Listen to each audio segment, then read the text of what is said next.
Guys, जैसे कि आप लोगों को पता होगा, नवीद आराइन जो अब इस दुनिया में नहीं रहा, मेरा शौहर जिससे मैंने निकाह किया था, उसकी पागल साइको बेगम ने उसको कत्ल कर दिया उसके बच्चों के समेत।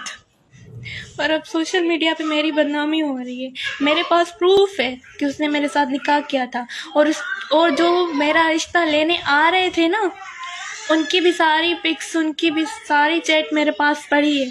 मुझे बदनाम करने की ज़रूरत नहीं है किसी को। अब सोशल मीडिया पे मेरा नाम लिया जा रहा है। मेरे पास निकाह नामा है, मेरे पास सब कुछ पड़ा है। मैं अंकल बशीर आराइन को भी दिखा सकती हूँ वो सब कुछ।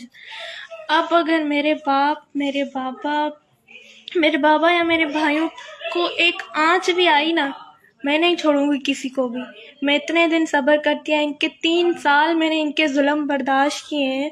3 साल से मैं इनकी बदनामी बर्दाश्त करती आ रही हूँ। अब मैं नहीं करूँगी। इन्होंने मुझसे मेरा शौहर छीन लिया है।